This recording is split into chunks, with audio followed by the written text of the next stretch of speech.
अमेठी में सरेंडर वाले लोग अब सरेंडर कर रहे हैं। और मुझे वो समय भी याद है जब अमेठी में मीठी चीनी के लिए कड़वा झूठ बोला गया था। और ये कड़वा झूठ बोलने वालों ने क्या आपको 13 रुपए किलो चीनी दी है क्या? और इस बार अमेठी वाले कह रहे हैं कि जिन्होंने 13 रुपए किलो में चीनी नहीं दी है उसको अमेठी वाले वोट नहीं देने जा रहे हैं। वो हमेशा हमेशा के लिए स्मृति हो जाएंगी। मैं सबसे पहले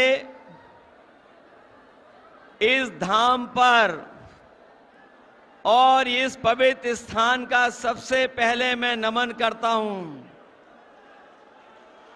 नंद बाबा के स्थान का ये स्थान जहां हमारे लिए और आपके लिए हमेशा हमेशा आशीर्वाद देता रहा है।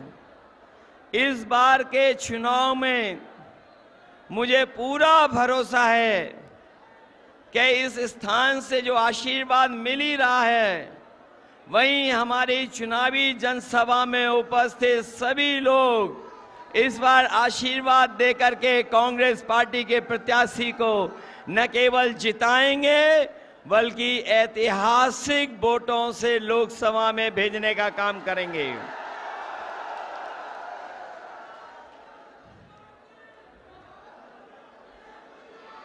मैं देख रहा हूं कि जब से इंडिया गठबंधन के प्रत्याशी यहां चुनाव मैदान में आ गए हैं तब से भाजपा ने अपनी पोटली अमेठी से बांध ली है। और ये चुनाव ऐतिहासिक चुनाव होने जा रहा है जहां एक तरफ अमेठी में अभिनय है, दूसरी तरफ हमारे जो कांग्रेस के प्रत्याशी हैं जो अभिनय के मुकाबले में एक सीधे सादे विनय के रूप में आपके बीच में प्रत्याशी बने हैं, उनके बीच में चुनाव होने जा रहा है। और ये ऐसे व्यक्तित्व के और ऐसे व्यक्ति रहे हैं जिन्होंने अपना पूरा जीवन आपको अपनेपन के भाव से जीत करके आपके साथ हमेशा हमेशा रहे हैं। और मुझे जानकारी हुई है कि अमेठी में सिलेंडर वाले लोग अमेठी में सरेंडर वाले लोग अब सरेंडर कर रहे हैं। और मुझे वो समय भी याद है जब अमेठी में मीठी चीनी के लिए कड़वा झूठ बोला गया था। याद है कि नहीं याद है? मीठी चीनी के लिए कड़वा झूठ बोला गया था। और ये कड़वा झूठ बोलने वालों ने क्या आपको 13 रुपए किलो चीनी दी है क्या? और इस बार अमेठी वाले कह रहे हैं कि जिन्होंने 13 रुपए किलो में चीनी नहीं दी है उसको अमेठी वाले वोट नहीं देने जा रहे हैं।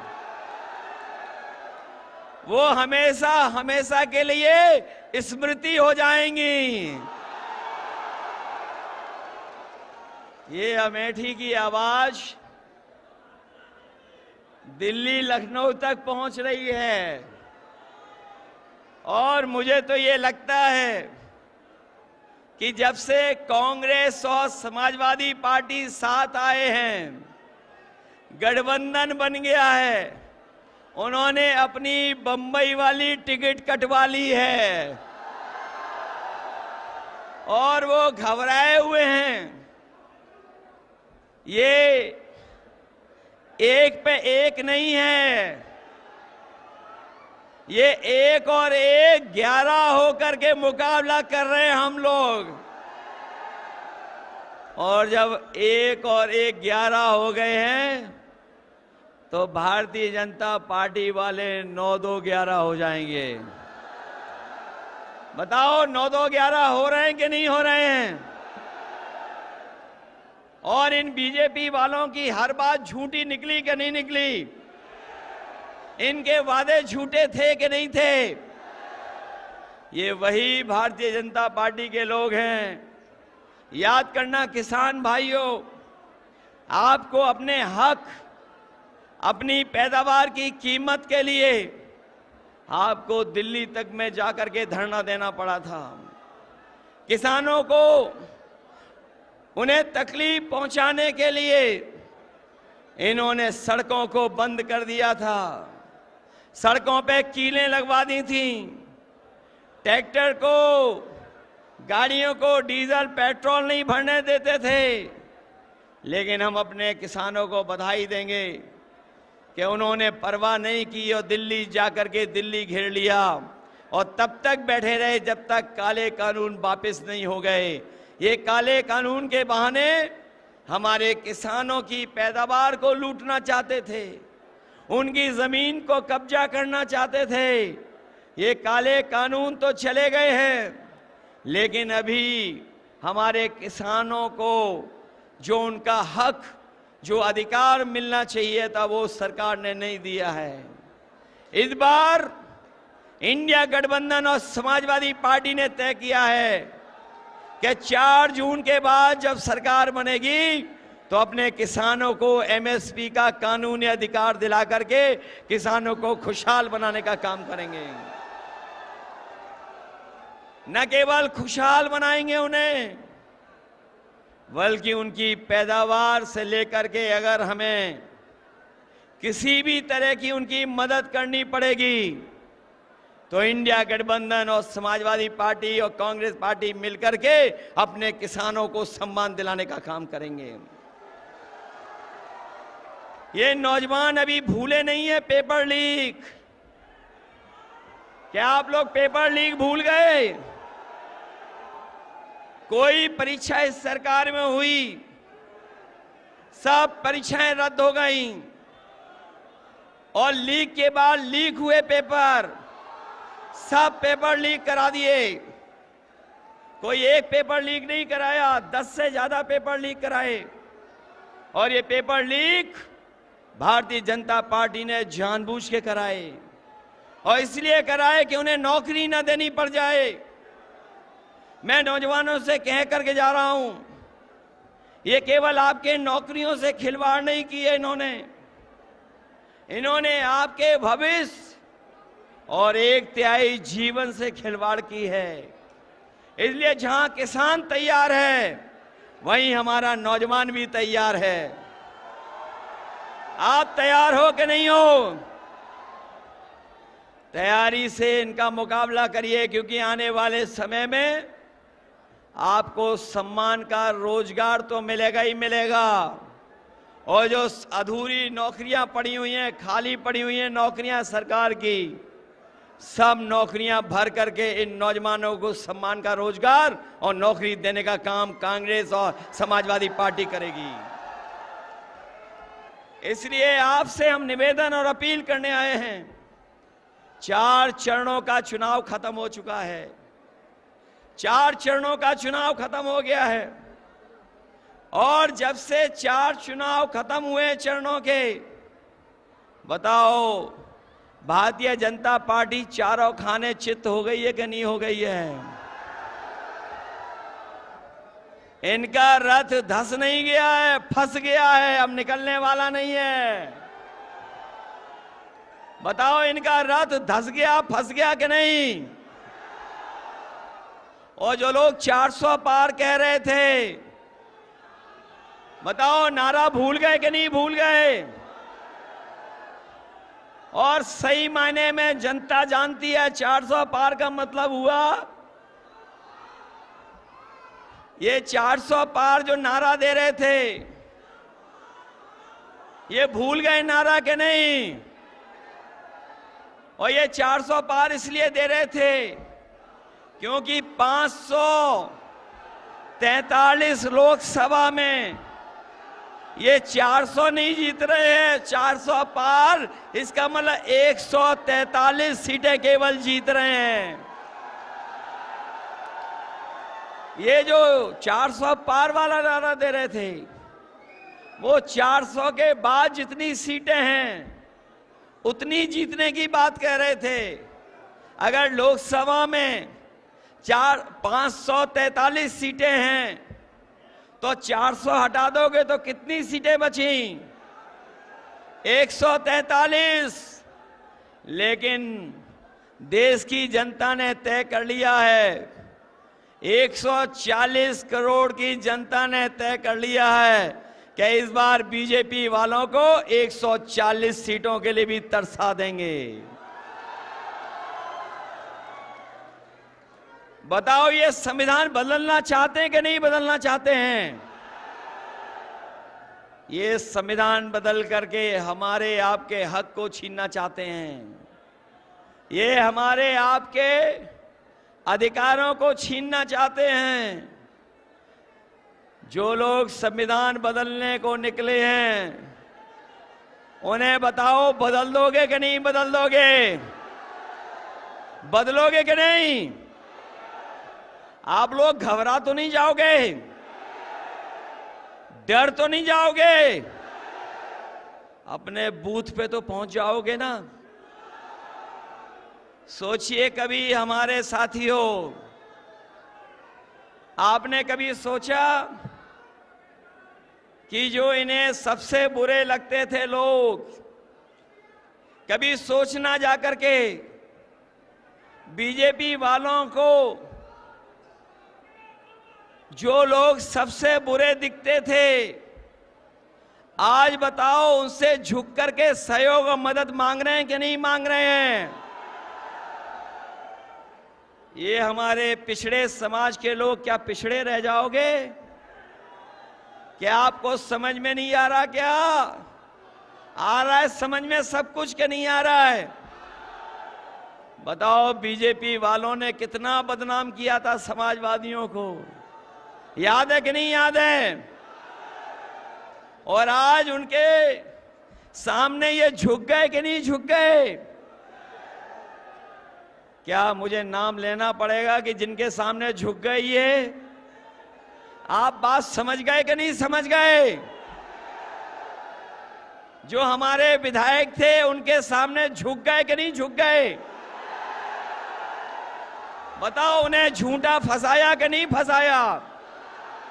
उन्हें झूठा फंसाया, और आज जब खुद फंस गए तो जाकर के उनके सामने झुक गए जाकर के। बताओ, झूठा फंसाया और आज जब खुद फंस गए, जब खुद फंस गए तो बताओ झुक गए कि नहीं झुक गए? और दूसरा आदमी तो बड़ा कमाल का है, एक और है जो हाल में हमें धोखा देके गया है। उसे पहचानते हो कि नहीं पहचानते हो? समाजवादियों, पहचानते हो जिसने अभी हाल में धोखा दिया? सुना है जब से धोखा दिया है नई नई गाड़ी आ गई है। पहले धोखा दिया था तब भी नई गाड़ी आ गई थी। और अभी मैंने लखनऊ में देखा था, धोखा देने वाले लोग एक गाड़ी में बैठ कर के फ्लैट देखने गए थे अंधेरी रात में। बात समझ गए कौन है? कौन है? पहले भी गाड़ी ली और फिर गाड़ी ले ली। और ये तो ऐसे बीजेपी के लोग हैं, हम और आपको तो करते ही हैं परेशान, लेकिन ये जानवर और पंछी को भी परेशान करते हैं। बताओ आपको अपने खेतों पे रखवाली करनी पड़ रही कि नहीं करनी पड़ रही है? और खेतों की रखवाली के लिए देश के क्योटो के सांसद जी ने कहा था, क्योटो जानते हो कौन सा शहर है? काशी का नाम नया क्योटो। उन्होंने कहा था कि ये खुला जानवर की समस्या की समाधान हो जाएगा। बताओ हर दिन जान जा रही कि नहीं जा रही है? न केवल जान जा रही है बल्कि हमारे किसानों को अपने खेतों की रखवाली करनी पड़ रही है। रखवाली करनी पड़ रही कि नहीं पड़ रही? और एक हमारे साथी ने सारस से दोस्ती कर ली थी। सोचो, हम समाजवादी लोग हैं, हम लोग जितना इंसान से प्यार करते हैं उतना ही पेड़ पंछियों से भी प्यार करते हैं। बताओ सारस से दोस्ती कर ली, बताओ उसे पकड़ करके ले गई कि नहीं ले गई? ये लोग इन्होंने परेशान किया था कि नहीं किया था? इसलिए इनको सजा देने का काम करना, और सजा इसलिए भी देना कि इन्होंने बोरी से चोरी की है। बोरी सी की चोरी याद है आपको? पहले कितने किलो चोरी की और आज कितने किलो चोरी हो गई? ये बीजेपी वाले आ गए तो आपको खाद भी नैनो यूरिया की तरह पाउच में खरीदनी पड़ेगी। इसलिए किसान भाइयों, सावधान हो कि नहीं हो? सावधान हो कि नहीं हो? इसलिए हम आपसे निवेदन करने आए हैं, मैं आपसे अपील करने आया हूं, मैं आपसे अपने एक एक समाजवादी साथी से, जहां कांग्रेस पार्टी के लोग तो मेहनत कर ही रहे हैं, हम अपने समाजवादी साथियों से भी अपील करने आए हैं। जो मैं दूर तक देख रहा हूं, दोपहरी में गमछा सर पे रख करके खड़े हुए लोग हैं। मैं निवेदन करना चाहता हूं सबसे, इस बार कांग्रेस पार्टी के प्रत्याशी को जिताओगे?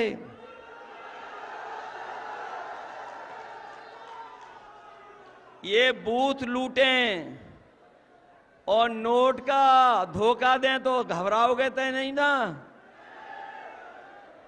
इस बार सिलेंडर वाले भाग रहे हैं कि नहीं भाग रहे हैं? और जो झूठ बोल करके आपको जा रहे हैं उन्हें विदा कर दोगे कि नहीं कर दोगे? इसलिए अपने सभी समाजवादी साथियों से मैं अपील करना चाहता हूं कि ये चुनाव देश के भविष्य का चुनाव है, हमारे आपके भविष्य का तो है ही है, आने वाली पीढ़ी के भविष्य का चुनाव भी है। संविधान को बचाने का चुनाव है, लोकतंत्र को बचाने का चुनाव है, अपने किसान माताएं बहनें नौजवानों को सम्मान दिलाने का चुनाव है। इसमें आप लोग मदद करना, मदद करोगे सब लोग? ये मान लूं कि के.एल. शर्मा जी वोटों से जीत के जा रहे हैं, लाखों वोटों से जीतेंगे। महंगाई याद रखोगे? खाद की बोरी की चोरी याद रखोगे? बताओ आपकी मोटरसाइकिल कितनी महंगी हो गई है? पहले कितने की आती थी मोटरसाइकिल? पहले कितने की मोटरसाइकिल आती थी और आज कितने की आ रही है? महंगा कर दिया कि नहीं कर दी? बताओ, हमारी 1000 रुपए की साइकिल आती थी, बताओ आज कितने रुपए की हो गई? साइकिल महंगी हो गई कि नहीं? महंगाई याद रखना, बेरोजगारी याद रखना। इन्होंने अमेठी का नाम डुबाया है और यहां लोग बैठे लोग अमेठी का नाम सम्मान को लेकर के सम्मान बढ़ाने का काम करेंगे। और हम आपको भरोसा दिलाते जा रहे हैं, जो कारखाने लगे हैं कभी नौकरी मिलेंगी, सम्मान का रोजगार भी मिलेगा। और ये जो अग्निवीर वाली व्यवस्था है, ये अग्निवीर व्यवस्था हमेशा हमेशा से भी कहना चाहता हूं कि ये बीजेपी वाले आ गए तो आपकी भी नौकरी 3 साल की हो जाएगी। अभी तो फौज की नौकरी की है, खाकी वाले भाइयों की भी नौकरी हो जाएगी। इसलिए जहां आप सावधान हो, इनको भी हम सावधान करने आए हैं। इसलिए सब लोग मिलकर के मदद करना और अपनी बूथ की रक्षा करने का काम करना। बूथ की रक्षा करोगे। ये नंदगांव, नंदमहर ये हमारे लिए नया नहीं है। मुझे याद है यहां पर बहुत सारे पुराने समाजवादी होंगे जिन्होंने साइकिल तो चलाई थी और उस टूटी सड़क पे हमसे भी साइकिल चलवा दी थी। याद है कि नहीं याद है? और ये अमेठी के विकास के लिए जितना कर सकती थी कांग्रेस पार्टी किया, और संस्थाओं से लेकर के कारखाने, और कारखाने से लेकर के सैनिक स्कूल से लेकर के विद्यालय अगर किसी ने चलाए हैं तो कांग्रेस पार्टी के लोगों ने शुरू कर करके आपके जीवन को बदलने का काम किया है। इसलिए मदद करना, सहयोग करना, यही मैं आप लोगों से निवेदन और अपील करने आया हूं। आप सबका बहुत बहुत धन्यवाद और बहुत बहुत आभार प्रकट करता हूं।